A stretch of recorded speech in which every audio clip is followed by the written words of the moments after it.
Coming up today on the Waine Train, we have made our way through to the start of December and we're going to get it underway with a home clash against Stoke for one of the toughest tests we'll have in the Championship, travelling to the King Power to take on Leicester. And also, seeing as we're still near the top of the Championship and we are in December, we've had some transfer funds made available to us for next month's transfer window.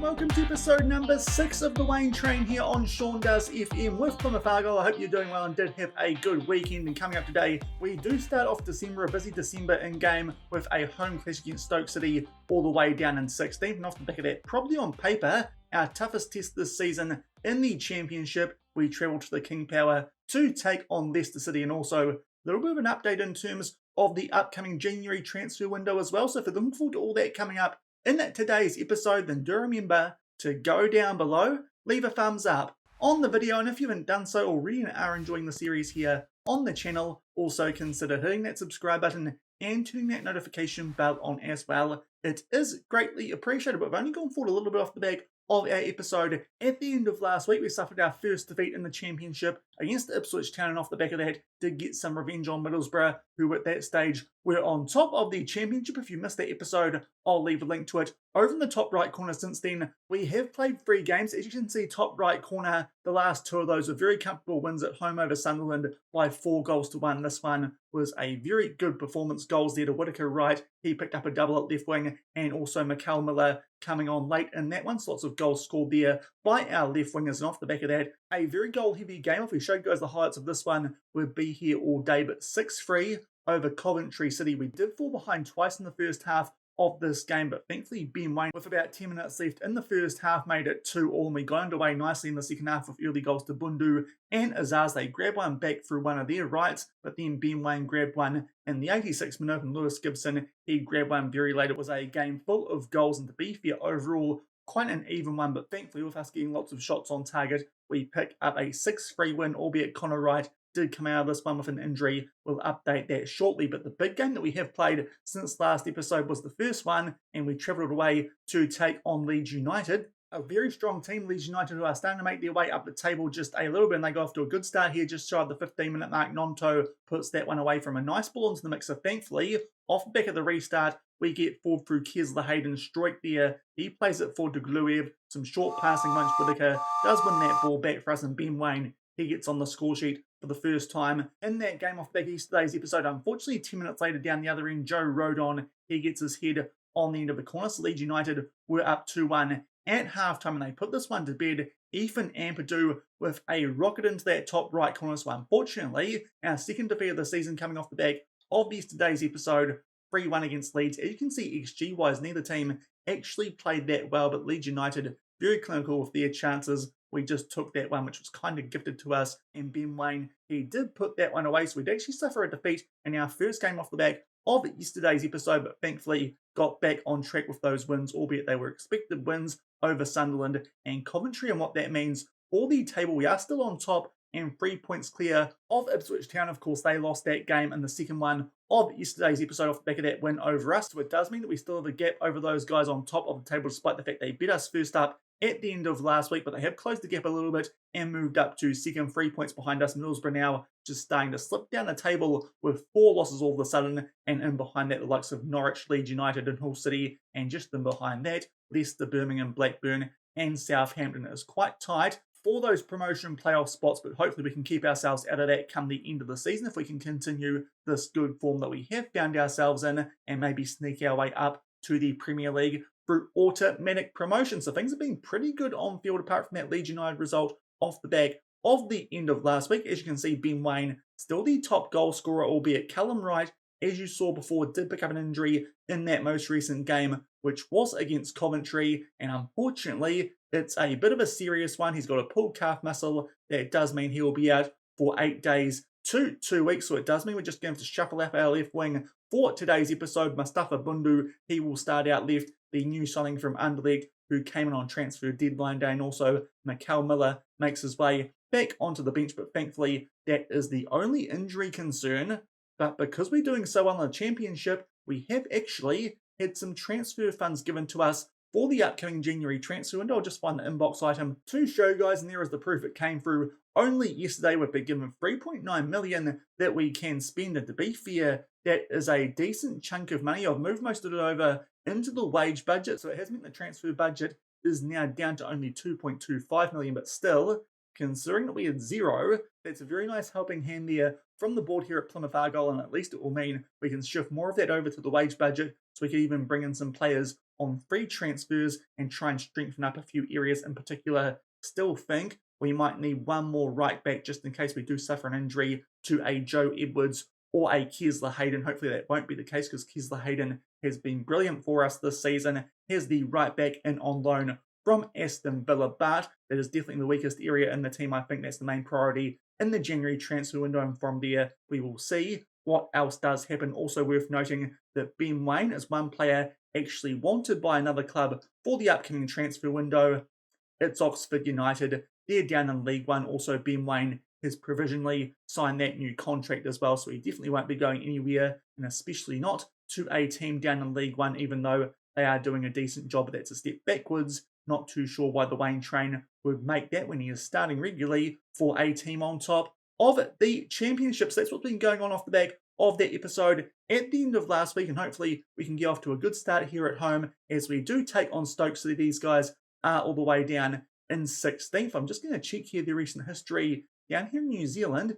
Actually not too familiar on how they've been doing since they did get relegated from the Premier League. It was back in 2017-18. Indeed, it is how I suspected. They have been a solid mid-table Championship team since then, finishes of 16th, 15th, 14th, 14th and 16th. So to be fair, they are around where they usually do finish in the Championship. But based on that, this does look like a pretty winnable game for us, especially being at home. So hopefully we can kick off today's episode with 3 points, especially before we take on Leicester City, who have been charging up the table of late, and they do have on paper the strongest team in this division, having just come down from the Premier League. So obviously with that injury to Callum Wright, just one change to our usual starting 11 for this first game of today's episode. Everyone on a decent workload, but Mustafa Bundu at left wing and Mikel Miller on the bench for that left wing cover, as we did show you guys before, but otherwise everyone is nice and fit for this one, and hopefully we can start off today's episode with 3 points, as I said, going into that Leicester City game,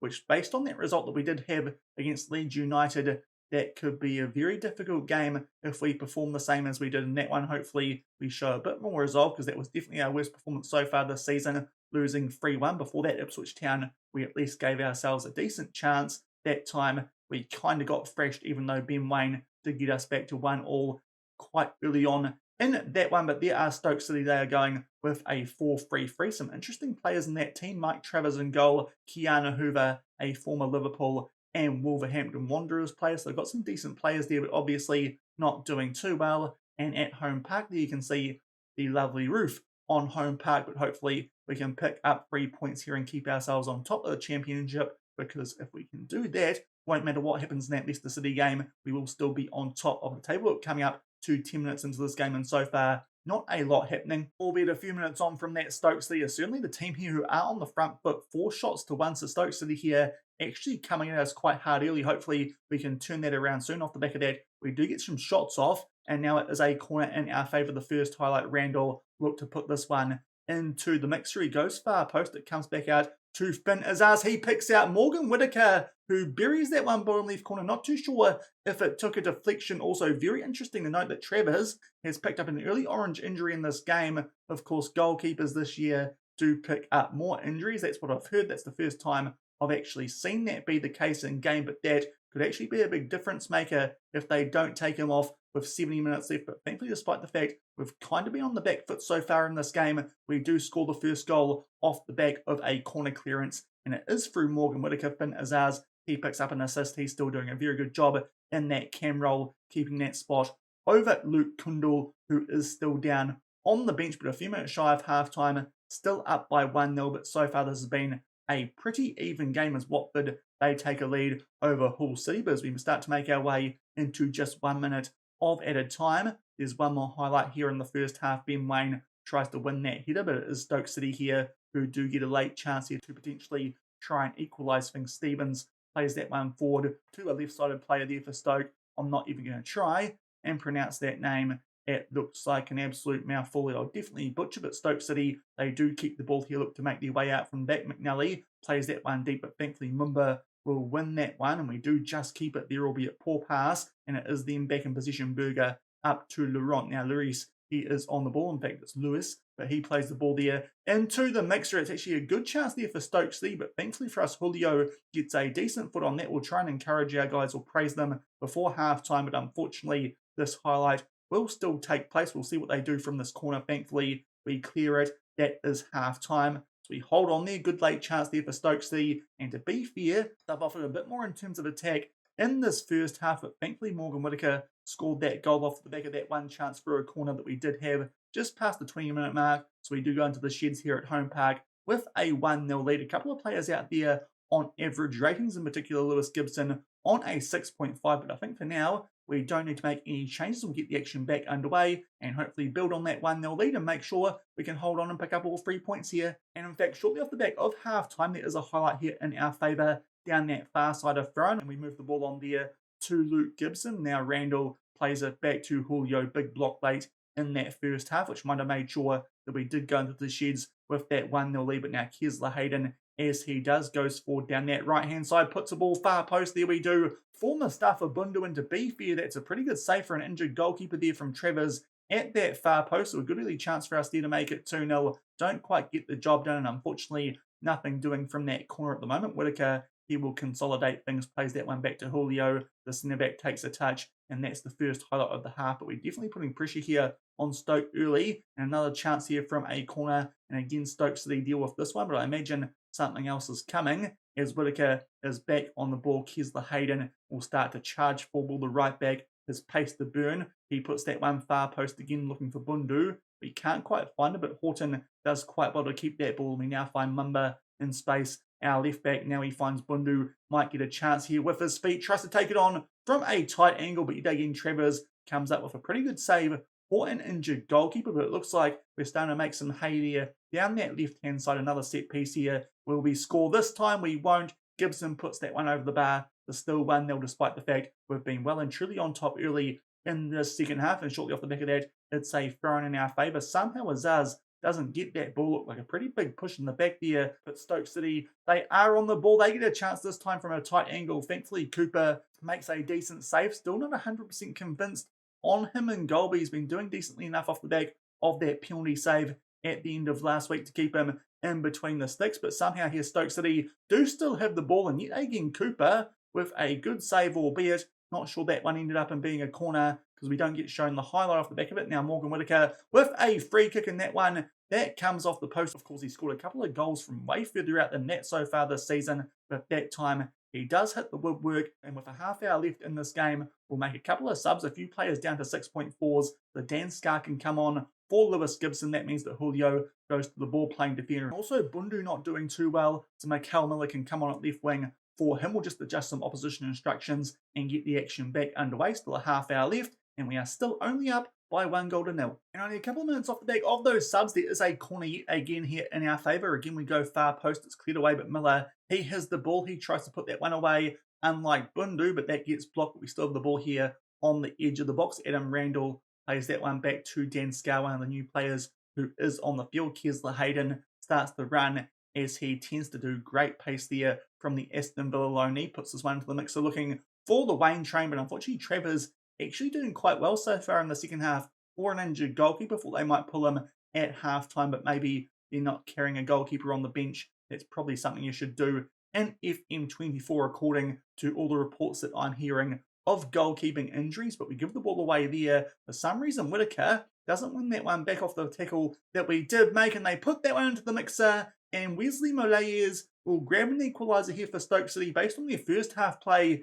That's probably deserved, but so far in the second half, we've well and truly been the team on the front foot. Thought we'd get this one back there through that tackle from Randall, but for some reason Whittaker gets bent to that ball from Thompson, fizzes that one into the mixer, and we just don't judge the ball very well. Wesley Molayes with a nice sweeping finish there into that top right corner, and this would be a pretty average result to start today's episode. Off the back of that, we will go back to a higher tempo. I just knocked that down off the back of that most recent highlight, and also we'll put Mumba onto support as well at wingback. And off the back of that, actually just noticing a few players are down to red heart, so a couple more subs here. Tyreek Wright can come on for the goal scorer Morgan Whittaker, also Luke Kundal for Finn Azaz. Hopefully he can perform well, because based on attributes should be starting, but Finn Azaz just in a lot better form at the moment, so he's got that regular starting spot in that first 11. But off the back of those changes, there is a throw in there in our favour. Unfortunately, we do give the ball away, but thankfully Stoke, they clear that one deep, and Dan Scarr is there to tidy things up. Now Kesler Hayden yet again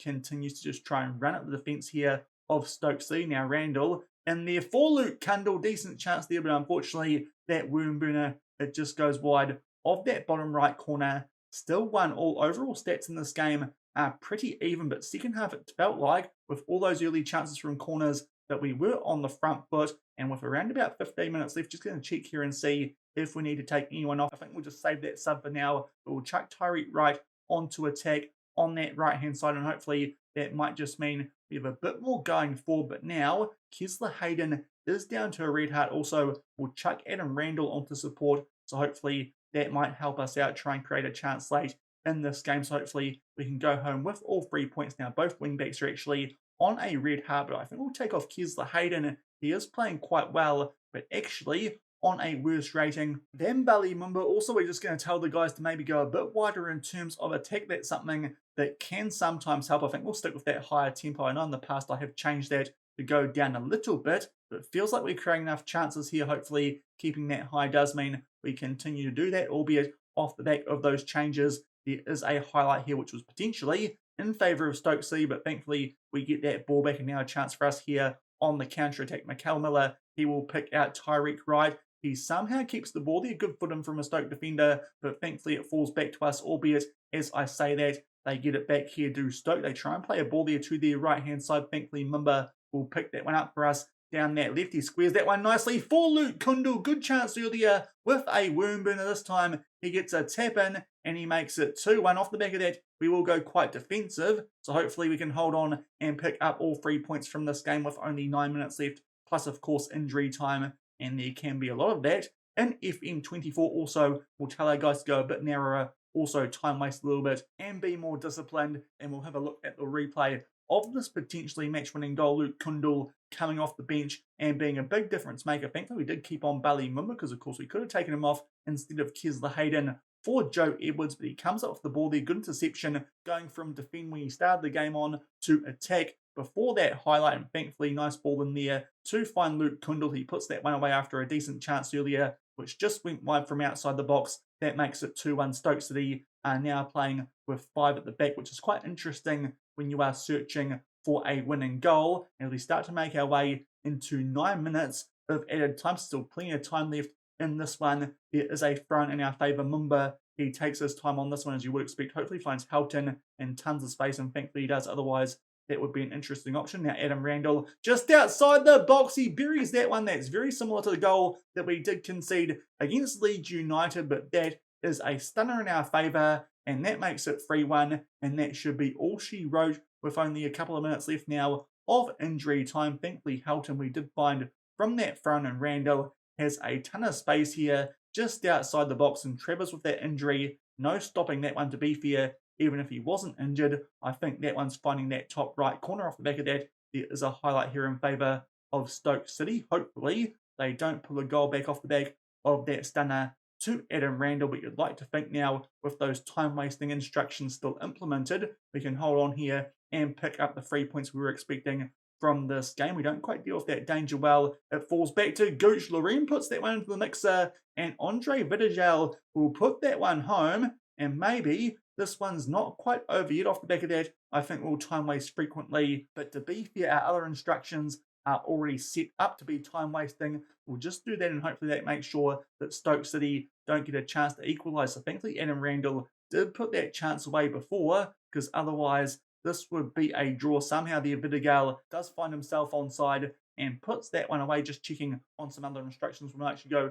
to a mid-block for the last couple of minutes of this game and just see if that does help out. Thankfully, it looks like it will. Also, Leicester City, they have picked up a win, it looked like, over West Brom. So that sets up a big game in the second one of today's episode. But in the end, we actually didn't play as well as Stoke City in that game, even though we had more shots, they had more on target and a higher XG, but thankfully we got an early one through Morgan Whitaker. They struck back with around about 25 minutes left off the back of that. We scored twice in the last 10 or so minutes of that game through Luke Kundal and then through Adam Randall, and thankfully Randall did put that chance away because they grabbed one back very late through Vidigal, but thankfully we hold on and pick up a 3-2 win in an entertaining game over Stoke City, so it does mean that will keep us on top of the championship no matter what happens in the second game of today's episode, but hopefully we can pick up a decent result, albeit it will be tough. We'll come back shortly and get stuck into that second game from the King Power Stadium against Leicester City.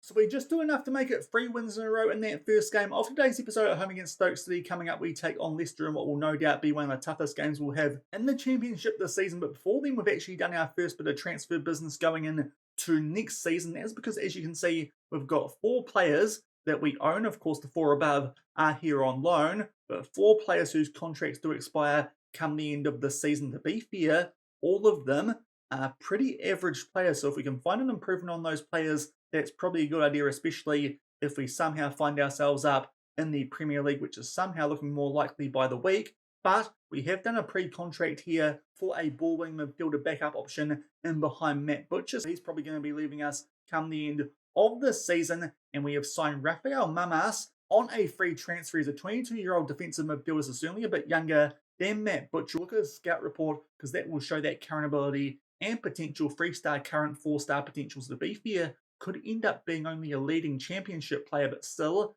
that is an improvement in that position and behind someone like Adam Randall, who, to be fair, he doesn't have as much potential as this guy, but currently he is at AEK Lanakas. That is a club over in Cyprus. That is where he is from. He actually started his career off fairly early at Napoli, but then made his way back to the club that he started his career off at. Hopefully he can show some of that talent, and did see him get signed by Napoli when he joins us going into the start of it next season. And with a wage of only £4,700 a week, I actually think that's a little bit lower than what Matt Butcher's on. We'll just check that when we go over to his contract, and indeed that is the case. We're actually kind of saving money with that deal, so I think that's a decent bit of business. We'll keep an eye out as well on any other players available on a free going into next season. But obviously, if we do make our way up to the Premier League, might not be the worst idea to maybe hold off on some of those, because if we do become a Premier League club, no doubt we'll be able to attract some much better players. But obviously the transfer budget here at Plymouth, that might be a little bit light. But second up in today's episode, we'll take on Leicester City.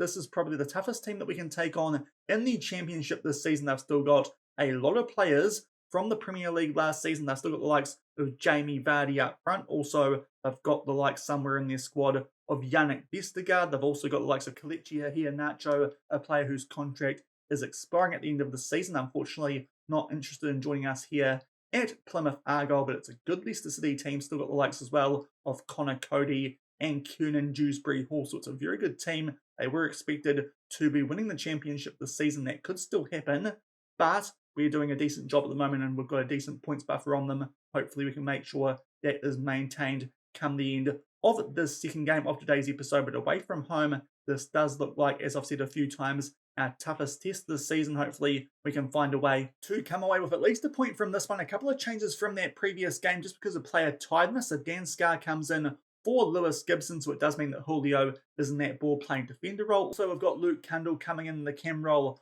for Finn Azaz as well, another player on a heavy workload who is quite injury prone, the same case as Lewis Gibson. So those 2 changes are the ones that we have made going into the second game of today's episode. It's not quite as strong as we would like, especially, of course, with no Callum Wright at the moment, but hopefully we still have enough about us here to pick up a result, and there is the Leicester team they are going with. It is very, very strong looking. They've got the likes of Ricardo Pereira right back, and they've got both here Nacho as well as Vardy starting. So it's a very attacking-minded team here from Leicester City at home. Currently, they are 9 points behind us. Hopefully that stays the same. We can find a way to pick up at least a point from this game. A win would be superb and really give us confidence that we can maybe find a way to win the championship this season, or at the very least go up automatically from this division. But still a long way to go, but we're getting closer now to the halfway point of the season. We'll get there towards the end of December, but early stages of this one at the King Power and Leicester City, they are in possession. They play that one back to Danny Ward. Looks like Leicester here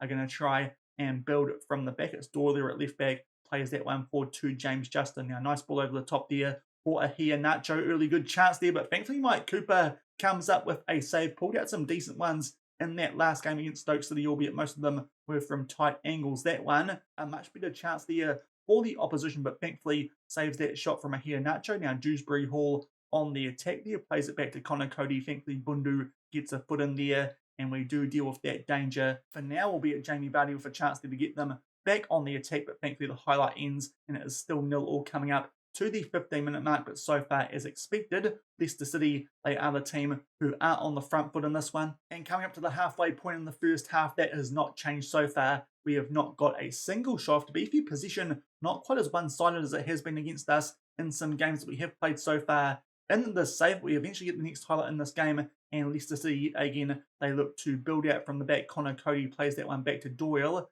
What will he do here in the middle of defence? Now, Dewsbury Hall, that's a shocking pass. He picks out the Waine Train. Of all the players to make a mistake, Dewsbury Hall, not the one that I thought it would be in defence. That's a shocking pass back, though. Doesn't find anyone except for our main man, Ben Waine. He gets his first goal of today's episode.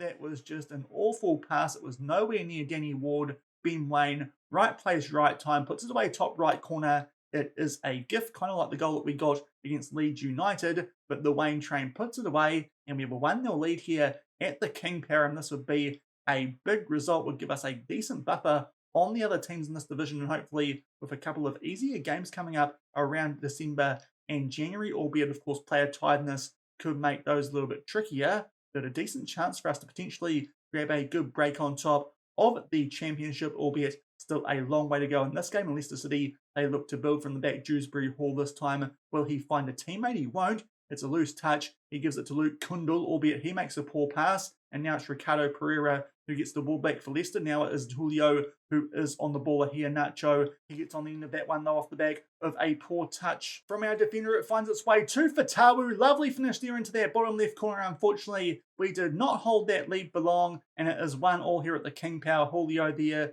It was a bit of an iffy highlight. Both teams were giving the ball away there pretty regularly, but in the end, Leicester City get down the right end of the field. Harry Winks just plays that one back to Fatawu. It's a good curving finish into that bottom left corner to make it 1-1 here. And unfortunately, we did not hold that lead for too long. And shortly off the back of that, there is a free kick now in our favour. Morgan Whittaker. This is a position that he has scored from in the past. He looks for that top left corner. Unfortunately, it does come off the post. I think he would have beat there Danny Ward in goal, but unfortunately, we don't get a chance to see it. Randall there with a pretty good foul on the goal scorer in Fatawu, but unfortunately, still 1-1 here at the King Power. But thankfully, despite the fact we're not getting too many shots off here, we are giving Leicester a bit to think about, which is nice. And one more highlight here before half-time. It is Julio who is on the ball. Can we get it forward to the Waine Train, who can hopefully pick up a brace and maybe get himself on a hat-trick here against former Premier League opposition off the back of scoring goal against Leeds United prior to this episode. It's a bit helter-skelter. We eventually do get the ball up front, although it doesn't quite find the Waine Train, and now Leicester City here with a chance to do something on the counter-attack. It eventually finds its way out to Jamie Vardy down that left-hand side. He tries to square that one for Dewsbury Hall. He gets a shot off. Thankfully, Cooper gets something on that one, tips it onto the post, and thankfully doesn't find its way over the line. So two good chances there for both teams just before half-time. The woodwork does come and save both. So I think the 1-1 scoreline here is pretty fair going into half-time. Dewsbury Hall with that shocking error, which did lead to that goal scored by Ben Waine, but then they go down the other end and get one through Fatawu at the half-time. We'll just check here on some player ratings and player fitness, but everyone out there is on a decent rating at the moment, so I think we'll keep all our subs saved for the second half and tell the guys that hopefully they can do a little bit better, because so far we're not getting too many shots off. That's definitely something that hopefully we can try and improve. And the first highlight in the second half here comes just past the 50-minute mark and is a throw into Leicester, albeit they are deep inside their own half, and they give the ball away poorly again this time. Bundu with a chance. It comes off the underside of the crossbar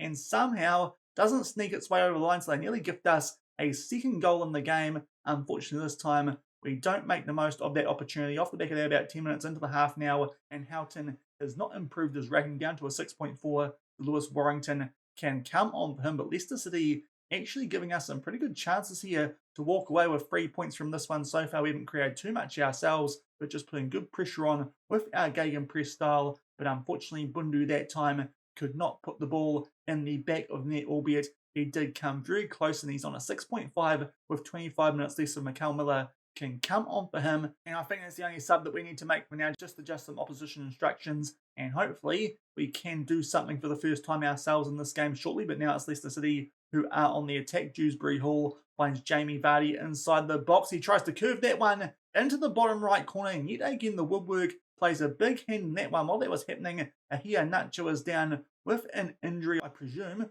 they're going to take him off here shortly, and indeed they do, so that might be a serious injury there to one of Leicester City's key players. And off the back of that, a couple of our ones now on red hearts with one stoppage left. One of those is Ben Waine, so we'll take him off despite the fact he scored a goal for Ryan Hardy. Also Tyreek Wright for Morgan Whitaker. And while we're at it, Joe Edwards for Kesler Hayden. And we'll also put both Tyreek Wright onto attack at right wing and also Mumba at left back onto support like we did late in that Stoke City game. Hopefully that just means he might get forward a little bit more and might create a few issues here for the Leicester City defence as we start to make our way into the last 10 minutes of this one. But fair to say the scoreline could be a lot more for both teams than 1-1, but the woodwork has come to the rescue of both teams on multiple occasions since we grabbed our opening goals through Ben Waine and through Fatawu. There's 5 minutes of added time. To be fair, a point here would not be a bad result for us at all, especially away at the King Power against the strong team on paper of Leicester City, and indeed that will beat the result. It was not a vintage performance at all by us. In fact, I think the best chance that we created on our own was from that free kick to Morgan Whitaker, but thankfully a couple of poor passes from the Leicester City defence, and Ben Waine got on the end of one of those, a poor one, and put it away just shy of the half-hour mark. Unfortunately, off the back of that, they hit back through Fatawu, but a point at the King Power, not too bad of a result at all. It does mean we'll still be 9 points ahead of them on that championship table, albeit Ipswich Town and Norwich, among others, do close the gap on us, but we're still 6 points clear of those teams who are in that playoff zone off the back of a 1-1 draw away against Leicester City.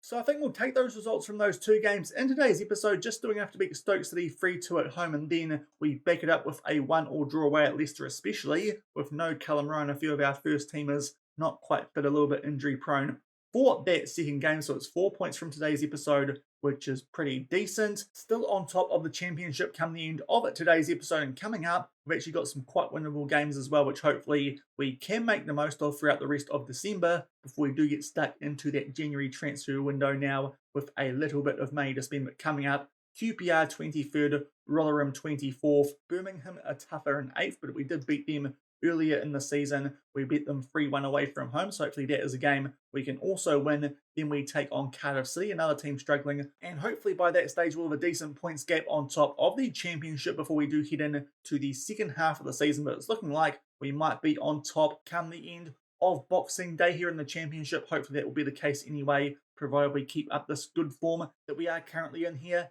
at Plymouth Argyle. But that will do it for today's episode. As I said, decent results, a win over Stoke City and a draw away at Leicester. If you enjoyed today's episode, then do remember to go down below, leave a thumbs up on the video, and if you haven't done so already and are enjoying the series here on the channel, also consider hitting that subscribe button and turning that notification bell on as well. We'll come back tomorrow, probably at some stage in January, because we've got that transfer money to spend now. To be fair, the more interesting games that we have in January are against teams that we have already played on camera. Watford doing a pretty poor job, Huddersfield also not doing too well, neither are Cardiff, and West Brom not doing too well either. Is the FA Cup against Bradford City. They are down in League 2, so that does look quite winnable for us, albeit it is away from home. So the games that are coming up in January do look very winnable for us, but we'll probably come back if we do something in that transfer window. It will probably be at right back, but it will depend on who else might want to leave the club. At the moment, Saxon Early not too happy with playing time. Maybe we can find a better backup left back than him. His potential has gone down a little bit since he did come back from that injury. And also, there was some interest previously in Macaulay Gillespie, and he wanted to leave these days. That is not the case, but he is wanted by Derby County. Might be another player we do look to let go of with that 2.5-star current ability and potential, and we might be able to find a younger, more promising player than him in that centre-back area. So there's a couple of things there that we could do in the transfer window, but it will depend on if bids do come in for those players in the likes of Early and Gillespie, and also how much money we might have left over once we do sign a right back. But these days, there is a little bit to play with in that transfer kitty. Hopefully we can do decent enough business to make sure we can get out of the championship at the first time of asking, but we'll come back at some stage in January and update you guys on what is happening with our transfers for the second half of the season. Also update you guys on what happens in the latter part of December. So until then, thank you very much for watching. Keep on keeping on, and I'll see you then. Cheers.